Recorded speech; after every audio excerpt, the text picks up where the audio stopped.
بسم الله الرحمن الرحيم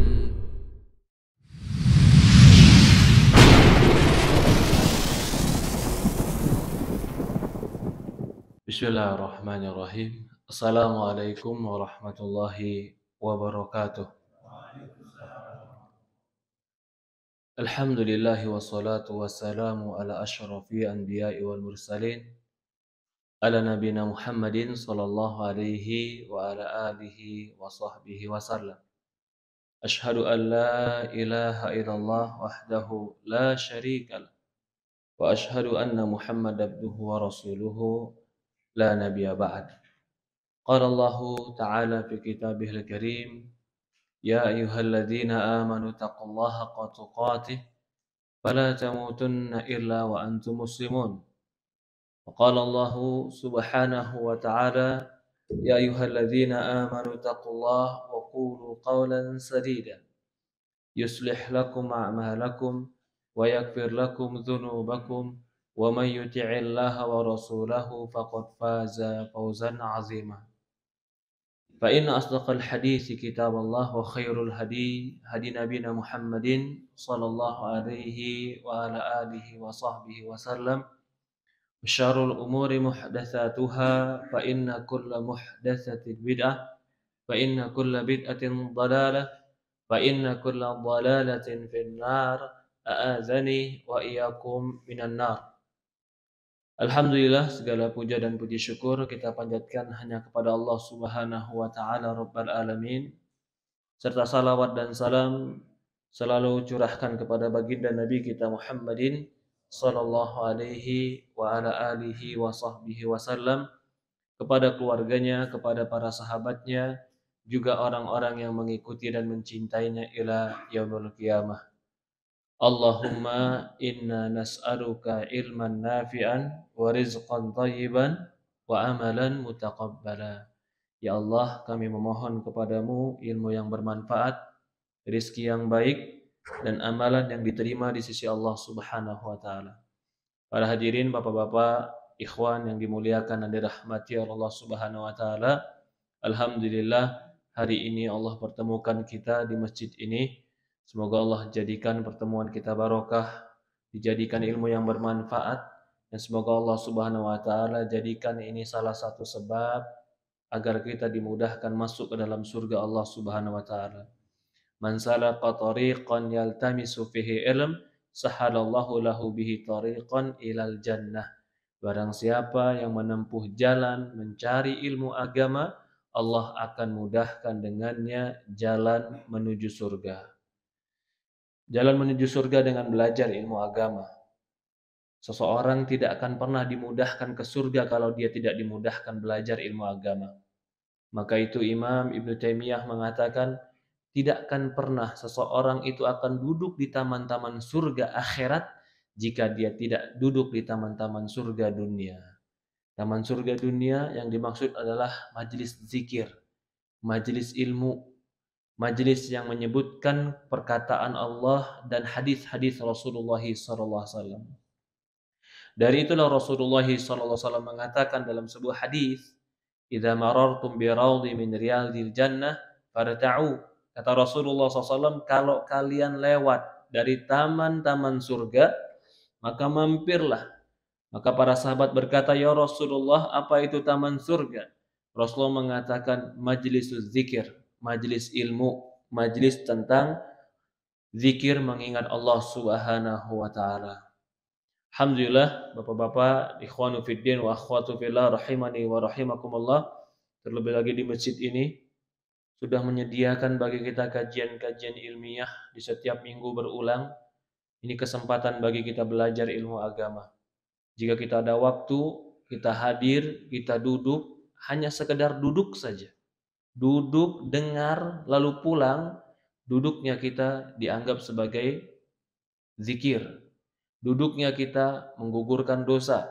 Duduknya kita mengangkat derajat. Bahkan dalam sebuah hadis yang sahih, yang sering kita bacakan, ketika ada malaikat-malaikat yang mencari majelis-majelis ilmu. Ada malaikat yang Allah tugaskan, tugasnya cuma mencari majelis ilmu. Hadis ini sahih disahihkan oleh Syekh Albani rahimahullah. Maka kalau dia lewat dari majelis ilmu, dia mampir, dia duduk, dia singgah. Setelah dia singgah, dia ketemu Allah. Allah bertanya, kenapa mereka berkumpul? Karena mereka takut padamu ya Allah. Karena mereka berharap ridhomu ya Allah. Apakah pernah mereka melihat aku? Kata Allah. Apakah mereka pernah melihat aku? Katanya mereka belum pernah melihat engkau ya Allah. Bagaimana kalau seandainya mereka melihat aku? Kalau seandainya mereka melihat kamu, mereka akan lebih banyak lagi beramal soleh. Apa yang mereka harapkan dalam perkumpulan mereka? Mereka cuma berharap surga ya Allah. Apakah mereka pernah lihat surga? Mereka belum pernah lihat surga. Bagaimana kalau mereka melihat surga? Mereka akan lebih berharap lagi tentang surgamu ya Allah. Apa yang paling mereka takutkan? Ditanya oleh Allah, padahal Allah Maha tahu. Mereka takutkan neraka ya Allah. Apakah mereka pernah melihat neraka? Dikatakan mereka belum pernah lihat neraka. Lalu kata Allah, bagaimana kalau seandainya mereka melihat neraka? Tentu mereka akan lebih jauh lagi menjauhkan yang haram. Maka kata Allah Subhanahu wa taala, "Ushidukum anni qad ghafartu lahum." Wahai malaikat, kalian menjadi saksi. Orang-orang yang hadir di situ aku akan ampuni dosa-dosa mereka. Itu orang yang hadir dalam majelis ilmu. Jadi nggak ada ruginya. Duduk, nyandar sampai nunggu waktu isya, setelah itu pulang. Duduknya menggugurkan dosa, langkahnya menggugurkan dosa. Duduk di antara waktu sholat sampai datang waktu sholat berikutnya dihitung sebagai orang yang sholat. Kalau kita duduk 45 menit, berarti kita akan dihitung orang sholat 45 menit. Ya subhanallah, maka jika ada orang yang tidak duduk dalam majelis ilmu, padahal dia punya waktu, punya tenaga, punya kesehatan, innal insana lafi khusrin. Dia yang rugi. Coba hitung, kalau seandainya kita ambil sekarang, pulang dari masjid, gak ikut majelis taklim, pulang ke rumah, apa yang kita kerjakan? Makan, apa lagi? Nonton berita, apa lagi? Kalau beritanya benar, kalau beritanya bohong semua, subhanallah. Dibohongin orang ditonton, subhanallah. Apa lagi? Ngobrol sama anak, ngobrol sama istri, selesai. Tapi kalau kita duduk majelis ilmu sampai maghrib, sampai isya, dihitung sholat saja, nggak usah hitung yang lain. Belum dihitung diampuni dosa, belum dihitung diangkat derajat, belum dihitung dijalankan, dimudahkan ke surga. Dihitung sebagai orang yang sholat sampai datang sholat berikutnya. Berapa rakaat sholat yang kita lakukan berarti? 2 rakaat itu berapa menit kita 2 rakaat, Pak? 1 menit? Hah? 2 rakaat 5 menit, Ustaz. Ya sudah, 45 menit dibagi 5. Ya kan? Sudah banyak rakaat yang kita dapatkan.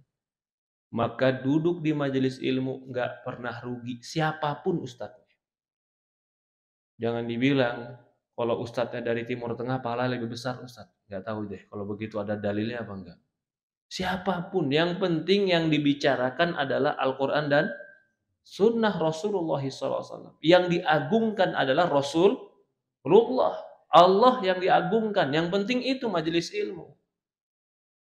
Maka itu Allah mengatakan, wasbir nafsaka ma'al ladzina yad'una rabbahum bil ghadati wal 'ashyi yuriduna wajhah. Sabarkan dirimu bersama orang-orang yang mengajak kepada agama Allah siang dan malam, yang mereka cari cuman keridhaan Allah. Hari ini kita akan bicara tentang apa? Kaifa yakunul barakah fil usrah. Bagaimana supaya rumah tangga berkah. Bagi yang udah nikah, udah tahu. Bagi yang belum nikah, cepat nikah. Biar tahu bagaimana rumah tangga barokah. Saya kemarin ketemu orang ditanya, Ustadz, anak saya umur 24, 25, sekarang itu. Disebutin lah bagaimana umumnya anak-anak yang kurang atau anak-anak yang kurang bimbingan agama. Sampai mungkin melakukan perbuatan-perbuatan yang melanggar syariat. Saya kasih solusi. Solusinya apa, Ustaz? Saya bilang, nikahkan anak Anda. Wah, nikah? 24 nikah, Ustaz. Masih kecil. Ya subhanallah. 24 masih kecil. Coba diperiksa psikologis umur 24. Udah pengen nikah atau belum? Udah pengen nikah, bahkan pandangannya, matanya, lingkungannya membakar syahwatnya. Dia dengar omongan yang terkadang nyinggung syahwat. Dia lihat matanya terkadang membangkitkan syahwat. Di dalam dirinya sendiri ada bara syahwat yang besar. Disuruh nikah belum mau. Kira-kira apa yang terjadi kalau begini? Hah? Kenapa? Penyelewengan. Subhanallah, ambi kepahalukum. Khair. Ahsan. Betul, penyelewengan. Yang punya jiwa, yang punya ya kayak Pak Nabil lah. Ini kan bara syahwatnya beda sama umur 25. Apa masih sama Pak Nabil? Anda tanya dulu, biasanya beda. Hah? Aman. Yang seumuran ini aja kalau dipancing telinganya, dipancing matanya, wah, bahaya. Apalagi umur 25. Umur 23, umur 24, makannya masih banyak, tenaganya masih kuat, fisiknya masih sehat, dipancing telinganya, dipancing matanya, ada bara syahwat dalam dirinya, disuruh nikah kata orang tua, masih kecil Ustaz. Subhanallah, besar itu seukuran apa? Barokah dalam rumah tangga salah satunya adalah menenangkan jiwa. Menenangkan jiwa. Yang tadinya bingung mau malam mingguan kemana. Padahal nggak bingung. Cuman ingin melampiaskan syahwat. Cari syahwat ke sini nggak dapet. Cari syahwat ke sana nggak dapet. Coba dikasih istri di rumah. Udah nggak bakal berangkat. Seandainya temennya bilang keluar yuk. Maaf lagi nggak enak badan. Pengennya di rumah terus. Kita akan bicara tentang barokah. Barokah itu sesuatu yang sangat penting. Apa sih arti barokah? Maka itu di dalam doa surat Maryam ayat 31, Nabi Isa alaihissalam berkata, "Waj'alni mubarakan ainama kuntu." Ya Allah, jadikan aku berkah dimanapun aku berada. Ini doanya Nabi Isa alaihissalam. Mubarakan itu berarti kebaikan yang banyak dan sumber kebaikan itu mubarak. Maka tidak akan pernah ada yang bisa menjadikan sesuatu itu barokah kecuali Allah. Sesuatu yang banyak kebaikannya dikatakan barokah. Yang memberikan berkah bahasa kitanya itu cuman Allah. Maka di Quran dikatakan Tabarakalladzi biyadihi mulku. Maha berkahlah yang di tangannya kerajaan langit dan bumi. Berarti keberkahan itu hanya milik Allah. Milik Allah keberkahan, tapi Allah berikan dengan sebab-sebabnya. Di dalam surat yang lain, ketika Allah menyebutkan tentang Shofat ayat 200, 112 dan 113. Wa basyarnahu bi ishaqi nabiyya minas salihin, dan kami berikan dia kabar gembira dengan Ishak sebagai nabi dan orang-orang saleh. Wa barakna alaihi wa alal Ishak, maka kami berkahi atas dia dan atas Ishak. Yakub, Ishak, Yusuf itu semuanya keluarga. Ya, Ismail dan Ishak itu masih keluarga. Kakeknya satu Ibrahim, Allah berkahi keluarga mereka. Keberkahannya dengan apa? Keberkahannya Allah berkahi mereka dengan keimanan dan Allah berkahi mereka dengan ilmu. Allah Subhanahu wa taala menjanjikan kepada Nabi Ishak, Nabi Ibrahim, bukan Allah janjikan harta, tapi Allah janjikan mubarakan, keberkahan. Karena keberkahan itu sumber kebaikan. Kalau sudah berkah, baik hidup. Banyak belum tentu baik. Berkah itu pasti baik. Kalau orang cuma cari banyak, belum tentu dia cukup. Tapi kalau orang cari berkah, dia akan dikasih kebaikan. Maka orang mukmin dalam hidupnya yang harus dia persiapkan sebenarnya adalah keberkahan. Cari berkah hidup ini. Di dalam Al-Quran surat yang lain, qala rabbi anzilni manzalan mubarakan wa anta khairu manzilin. Ya Allah, anzilni manzalan mubarakan. Ya Allah, tepatkanlah aku, posisikanlah aku di tempat yang penuh barokah, dan engkaulah sebaik-baiknya untuk menempatkan aku di satu tempat. Ini kisahnya ketika, Allah alam, yang saya pahami di sini adalah ketika para nabi berdoa kepada Allah agar dia diberikan tempat yang barokah, yaitu Nabi Nuh alaihissalam. Kalau tempat itu penuh barokah, maka sumber kebaikan itu sangat banyak dalam keberkahan tersebut. Dari ini pula dipahami kalau keberkahan itu adalah kebaikan yang banyak. Sumber kata kalimat berkah itu dari birkah. Apa itu birkah? Ada yang mengartikan berkah itu dari kalimat birkah. Birkah artinya adalah mata air di padang pasir. Itu namanya birkah. Ada yang mengartikan birkah atau buruk, itu tempat anak onta turun dan dia melipatkan kakinya. Buruk namanya. Tetapi yang benar atau yang lebih tepat, birkah dan berkah itu asal kalimat dari mata air yang banyak dan banyak keluar airnya. Maka Zam-Zam dikatakan birkah. Bagaimana agar hidup kita berkah dan rumah tangga berkah? Tadi saya sudah buka sedikit. Yakin menikah itu sumber barokah. Ya tidak, Pak? Sumber barokah. Coba nih, mau saya kasih satu contoh. Belum nikah, masih kuliah, hidup masih sendiri, ya enggak?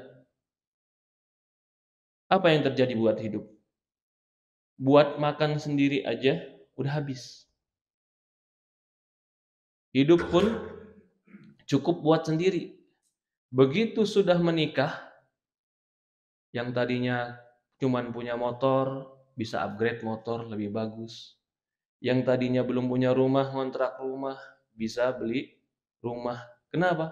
Berkah. Nah, bagaimana tidak berkah? Di dalam rumah tangga itu banyak pintu-pintu kebaikan yang mengantarkan kepada ketakwaan kepada Allah. Maka itu Rasulullah mengatakan dalam hadis, ya ma'syarus sabab, man istata'a minkumul ba'ah falyatazawwaj.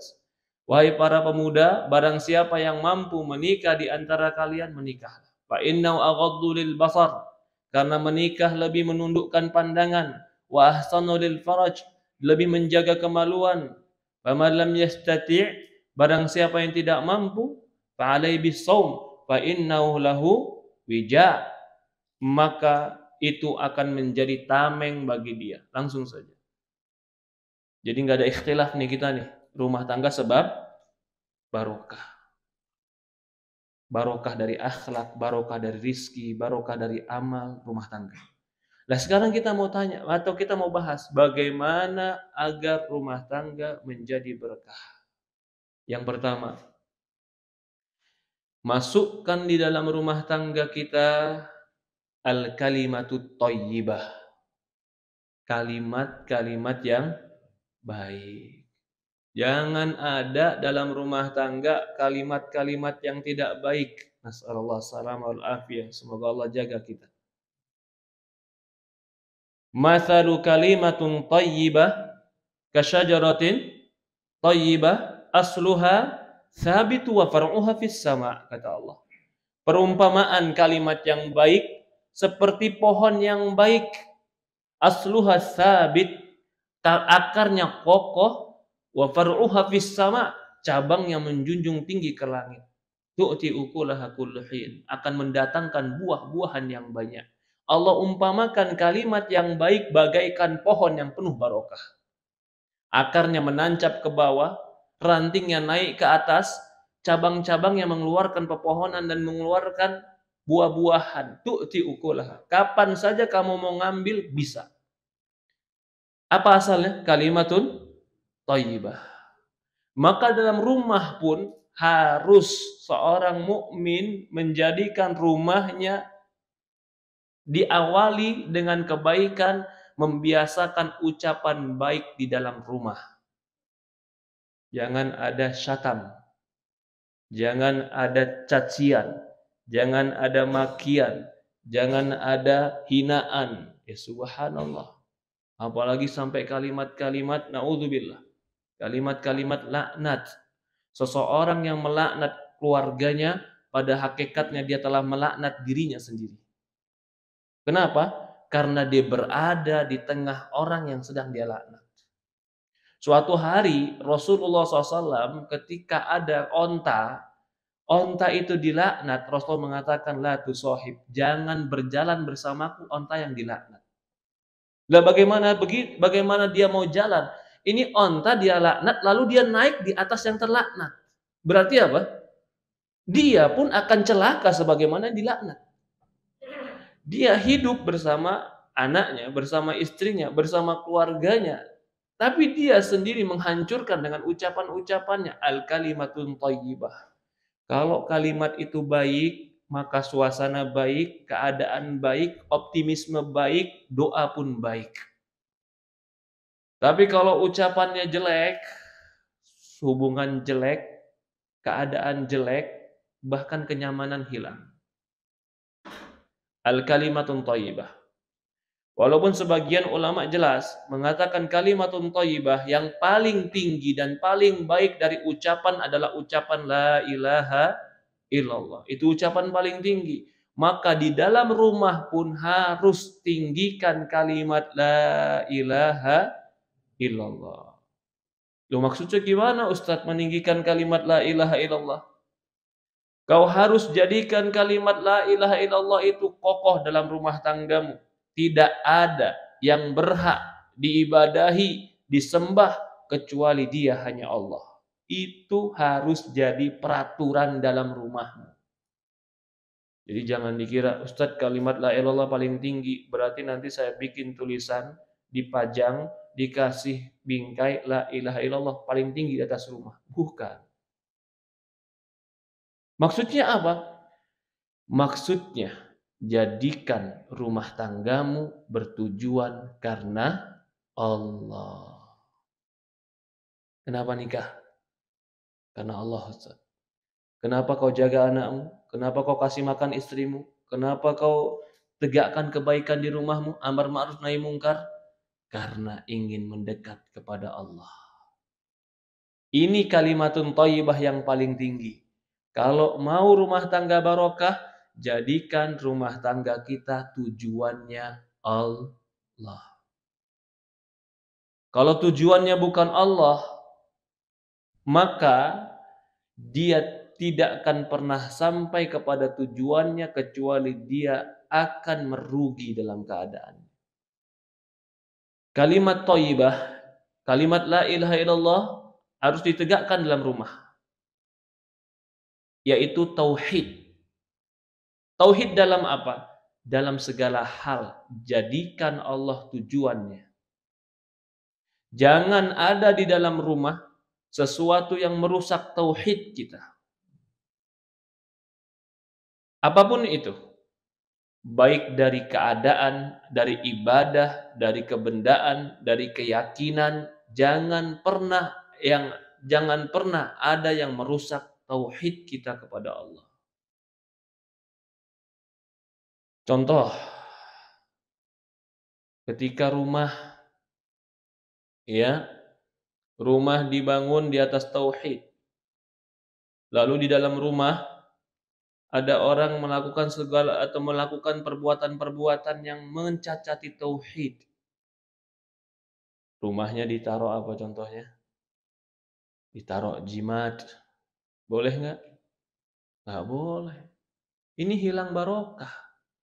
Setan mudah masuk. Hilang barokah. Bahkan dalam sebuah kisah-kisah orang-orang ruqyah, salah satu mudahnya seton masuk ke rumah dikarenakan rumah itu terlalu banyak jimatnya. Tempat setan betah. Ada yang naruh tulisan di apain ya? Diikat-ikat taruh di depan pintu. Ada lagi apa? Ada lagi yang naruh di atas pintunya kaca. Ya, subhanallah. Kaca ditaruh. Ada lagi taruh di depan rumahnya, foto orang yang dianggap barokah. Ini semua sebenarnya bertentangan dengan kalimatut thayyibah. Kalimat yang baik, la ilaha illallah. Rasulullah SAW bersabda dalam hadis, "Man ta'allaqa tamimatan faqad asyrak." Kata Rasulullah SAW, barang siapa yang menggantung-gantungkan tamimah, jimat, apapun bentuknya, faqad asyrak, dia telah berbuat syirik. Siapa yang bilang? Rasulullah. Kalau kesyirikan jatuh dalam rumah, berkah apa yang ada? Banyak harta mengantarkan ke neraka, banyak anak bukan jadi pahala. Seandainya dia dapatkan dunia dan seisinya, tapi ternyata dia syirik kepada Allah, inna syirka la zulmun azim. Kesyirikan itu kezaliman yang paling besar. Gak boleh di rumah itu ada kesyirikan. Dan ini tidak boleh ditawar-tawar. Tegas, jelas. Karena ini hubungan kita dengan Allah Subhanahu wa ta'ala.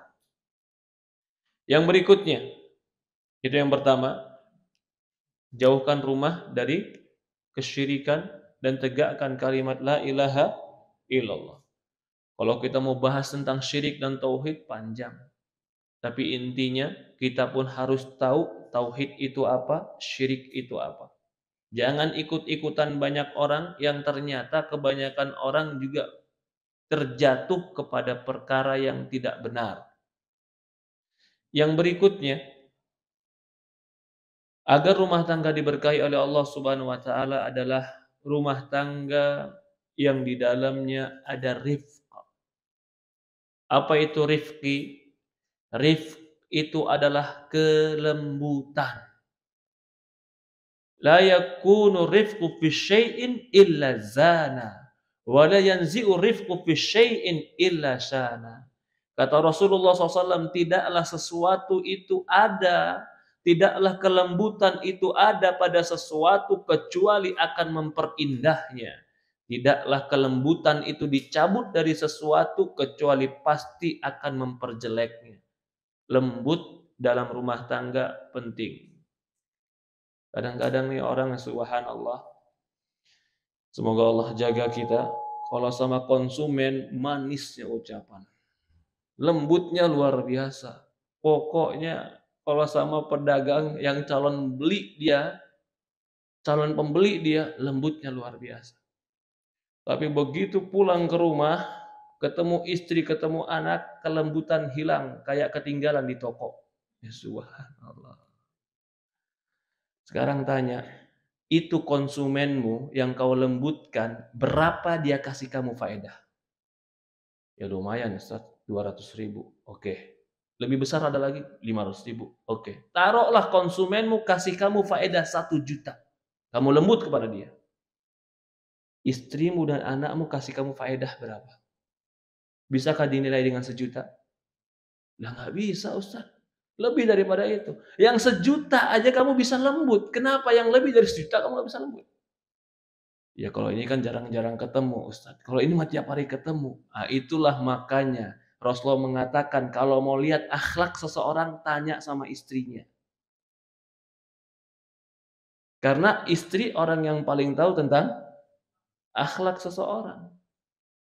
Maka Rasulullah mengatakan dalam sebuah hadis, kata Rasulullah SAW, orang yang paling baik akhlaknya adalah orang yang paling baik sama istrinya, sama keluarganya. Karena kalau baik sama istri dan anak, baiknya nggak pura-pura, baiknya jujur.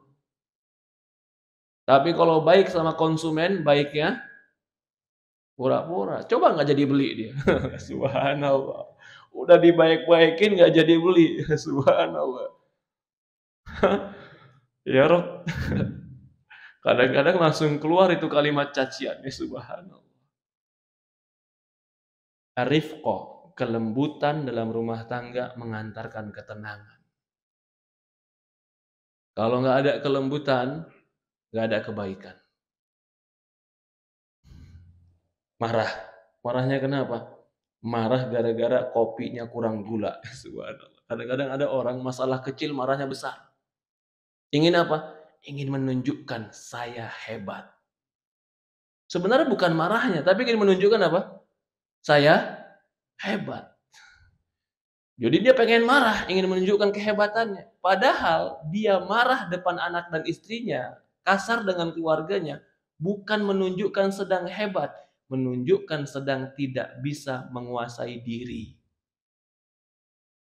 Maka Rasul mengatakan, laisa sadida bisur'ah, fa inna masadidal ladzi yamliku nafsahu indal qadab.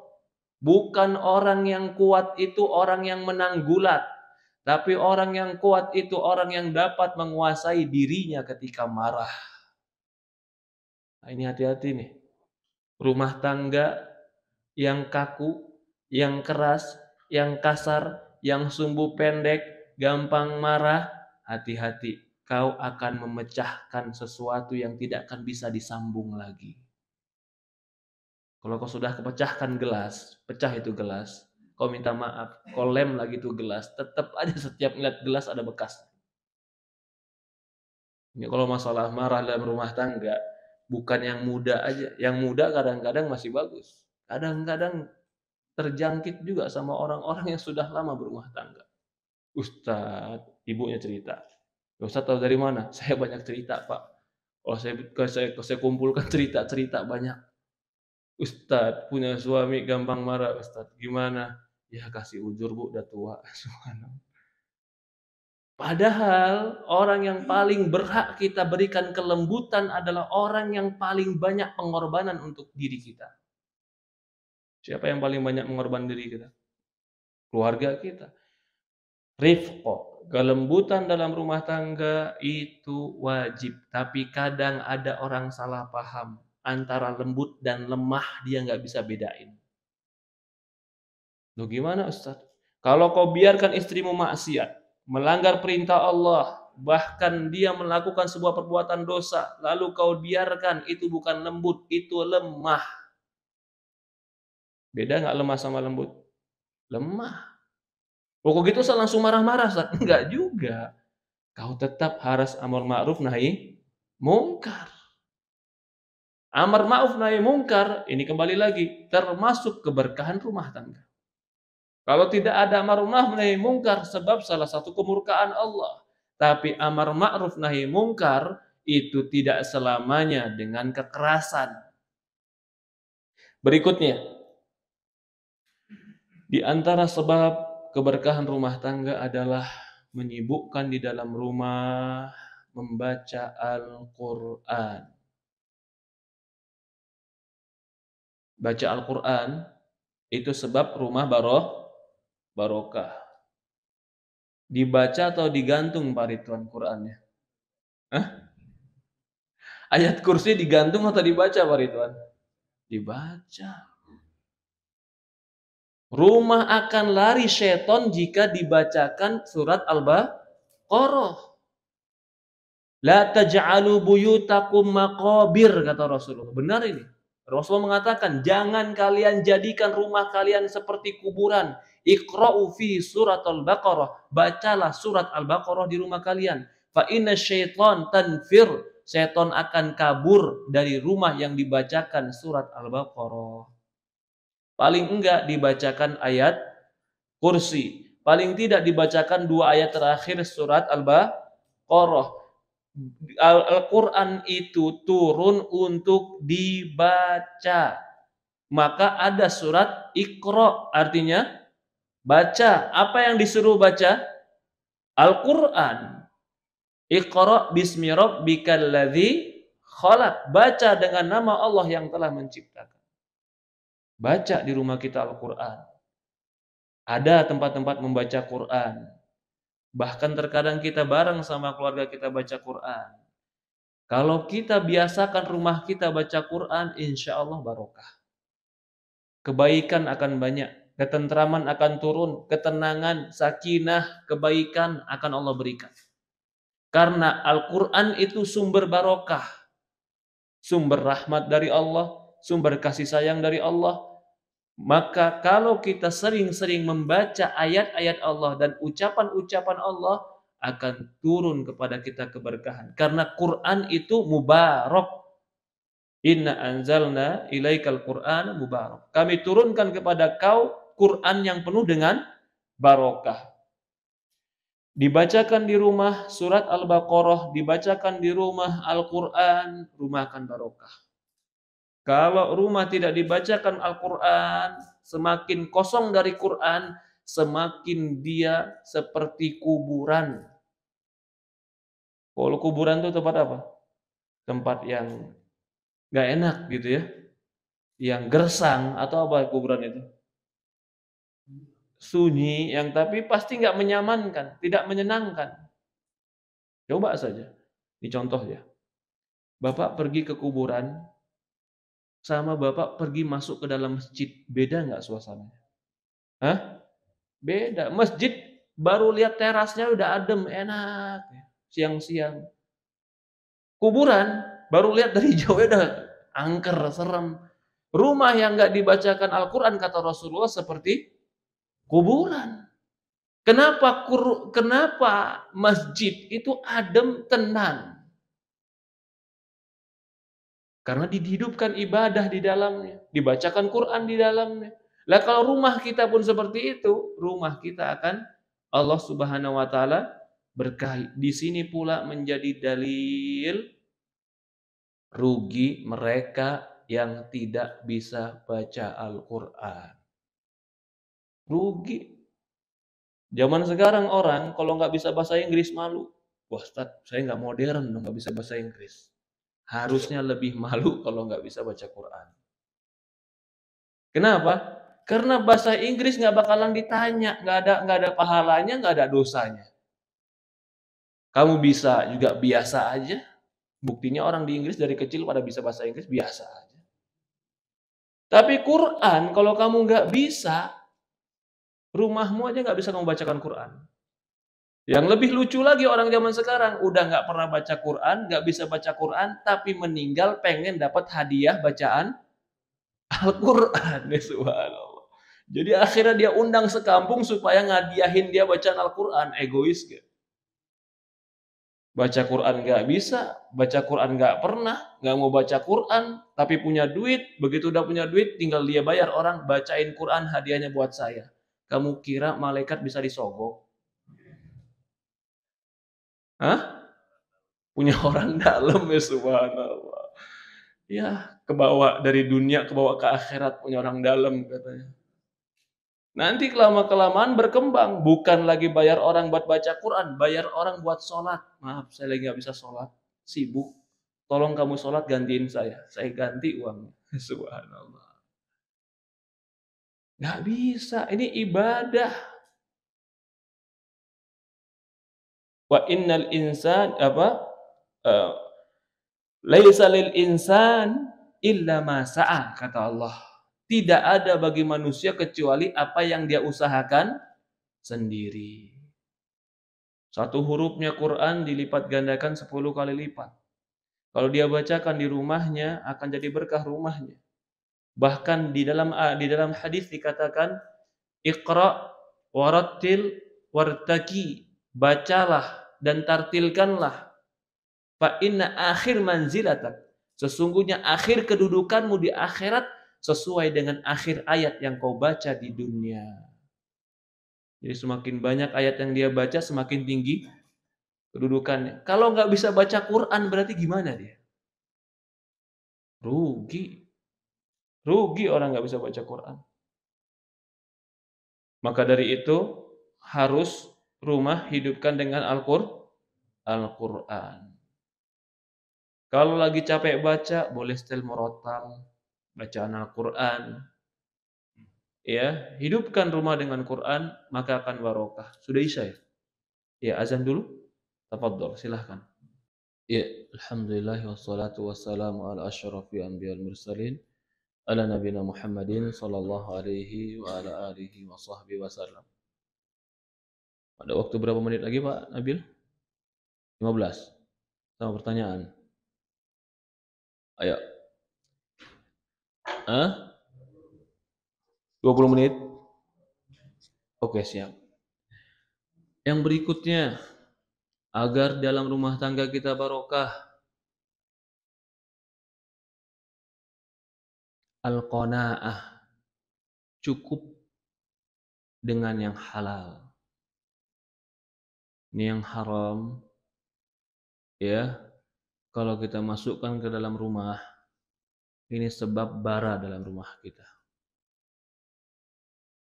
Maka Allah berfirman dalam Quran, ya ayuhan nabi, kulu min thayyibati wa'malu salihah. Wahai nabi, makanlah yang baik-baik dan beramal solehlah kalian. Kenapa dikaitkan makan yang baik dengan amal soleh? Karena makanan yang baik dan halal akan menguatkan tenaga beramal soleh. Makanan yang haram itu akan melemahkan beramal soleh. Malas bangun, malas sholat, malas kebaikan. Kenapa? Makanannya haram. Orang kalau sudah makanannya haram, usahanya haram, bagaimana dia mau diterima doanya? Sementara doa itu adalah pondasi kita dalam memperbaiki keluarga. Rasulullah mengatakan ada seorang yang rajulun yutilus safar, berjalan jauh, as'asa akbaro yamuddu yadahi ilas sama. Ada orang yang perjalanan jauh, berantakan, compang-camping, gara-gara perjalanan jauh, menunjukkan kesulitan dia. Lalu dia angkat tangannya ke langit, ya Rabbi, dia minta, ya Allah, ya Allah. Tapi kata Rasulullah, wa mat'amu haram, wa malbasu haram, wa mashrabu haram, wa ghudiya bil haram, faka'annama yustajabulah. Makanannya haram, pakaiannya haram, minumannya haram, badannya dipenuhi dengan yang haram. Bagaimana Allah mau kabulkan doanya? Kalau doa sudah nggak dikabulkan, bagaimana mau mendoakan anak, istri, dan yang lainnya? Sementara pendidikan yang paling kokoh untuk mendidik anak itu adalah doa. Maka tinggalkan barang haram di rumah kita. Yang banyak tapi haram jangan diperbanggakan. Karena buat apa banyak tapi haram? Apa faktornya? Perut satu, ya enggak? Istri satu, ya tidak. Kalau qanaah hidup cukup, enggak perlu tamak punya orang lain, enggak perlu ambil punya orang yang haram, sebenarnya sudah cukup. Tapi karena ada rasa ketamakan dalam diri, akhirnya mengambil yang haram. Jadi orang yang mengambil haram itu satu penyakitnya Pak, tamak. Perutnya satu, cukup dia makan sepiring, paling banyak 2 piring. Rumahnya pun ketika dia tidur satu. Apa bisa dia tidurin tiga-tiganya rumahnya? Nggak bisa. Mobilnya pun satu, cukup bagi dia. Tapi ketika tidak ada rasa cukup dalam jiwa, sehingga kurang dan terus kurang, ingin mengumpulkan, kalau sesuatu itu kau kumpulkan, di dalam perutmu ada batasnya. Kau kumpulkan sesuatu dalam perutmu ada batasnya, akan ada sakitnya dan berhenti.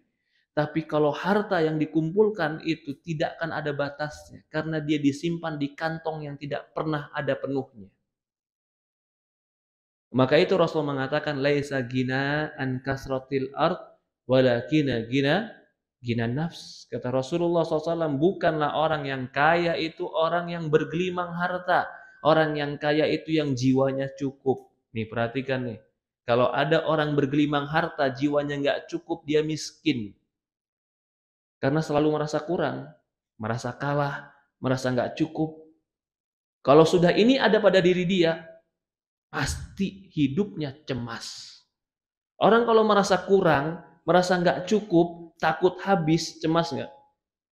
Cemas, khawatir, bimbang. Kecemasan, kekhawatiran, kebimbangan, ketakutan, ini sumber hilangnya keamanan dan kenyamanan. Dia punya banyak, tapi punya rasa cemas dan khawatir, hilang nyaman buat dia. Dia punya sedikit, tapi dia nyaman, tenang, tentram.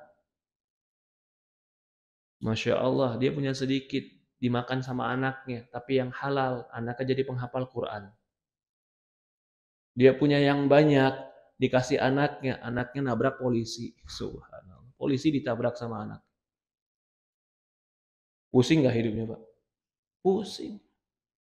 Maka dari itu, suatu hari orang pernah tanya kepada Imam Bukhari. Ini Imam Bukhari bukan ulama, bapaknya ya. Bapaknya itu bukan ulama, bapaknya pedagang biasa.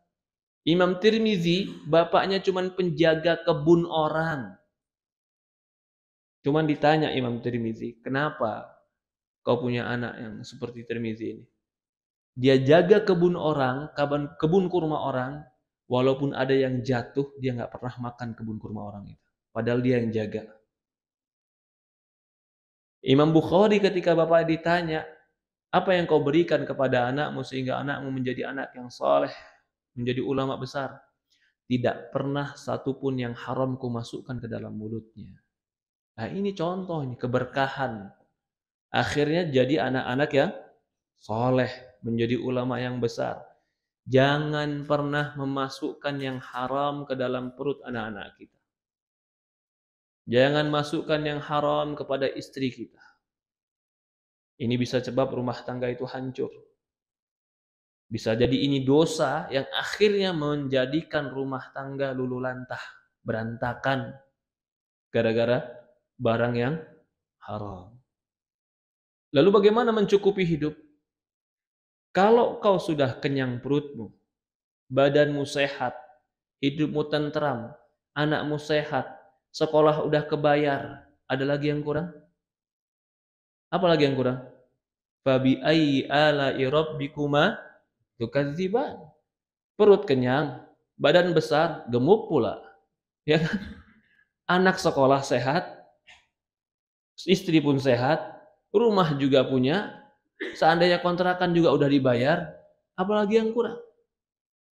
Kalau kita selalu melihat orang yang di atas, tidak akan pernah cukup. Unzur ila man huwa asfala minkum. Lihatlah kepada orang yang di bawah kalian.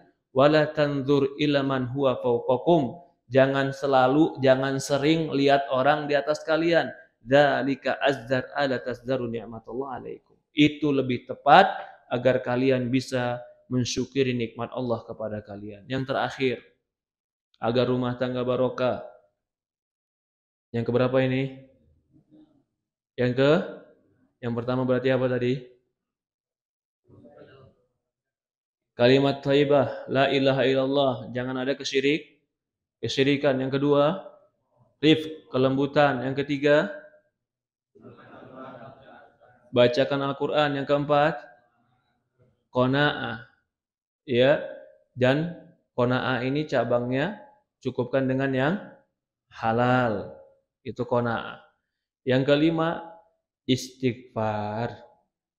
Banyak-banyak beristighfar, zikir kepada Allah. Ala bidzikrillahi tatmainnul qulub. Bukankah dengan zikir hati itu menjadi tenang? Nabi Nuh berkata kepada kaumnya, "Qul tastaghfiru rabbakum innahu kana ghaffar. Yursilus samaa'a 'alaikum midrara wa yumdidkum bi amwali wa banin wa yaj'al lakum jannati wa yaj'al lakum anhara." Nabi Nuh berkata kepada kaumnya, "Qul tastaghfiru rabbakum." Istighfarlah kepada Rabb kalian. Sesungguhnya Dia Maha Pengampun dosa. Kalau kalian beristighfar, akan turunkan hujan dari langit untuk kalian. Wa yumdidkum bi amwali wa banin. Dia akan membentangkan untuk kalian harta dan keturunan. Wa yaj'al lakum jannatin, dan Allah akan jadikan bagi kalian kebun-kebun yang indah dan sungai-sungai yang penuh dengan air. Sudah punya kebun, punya sungai, punya anaknya soleh, diampuni dosanya oleh Allah. Apa sebabnya? Istighfar. Banyak-banyak istighfar. Astagfirullah, astagfirullah, astagfirullah, astagfirullah. Itu salah satu sebab diturunkan berkah oleh Allah Subhanahu wa taala. Mudah-mudahan 5 sebab ini bisa kita amalkan. Paling tidak beberapanya. Ya, sebenarnya masih banyak sebab-sebabnya. Dan di antara yang paling penting juga sebabnya adalah ilmu agama. Itu penting. Rumah akan baik kalau semuanya paham ilmu agama. Tahu yang benar, yang hak, mana yang wajib, mana yang halal, mana yang haram. Akan berkah. Mudah-mudahan apa yang disampaikan ini bermanfaat. Bagi teman-teman yang mau bertanya, tafadhol pakai kertas silahkan. Silakan Bang Iqbal. Foto keluarga, oke. Hmm. Hmm. Hmm. Hmm.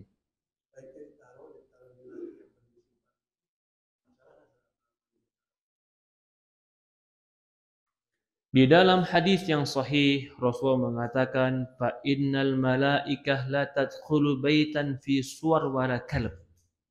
Sesungguhnya malaikat tidak akan masuk ke dalam satu rumah yang di dalamnya ada anjing dan gambar.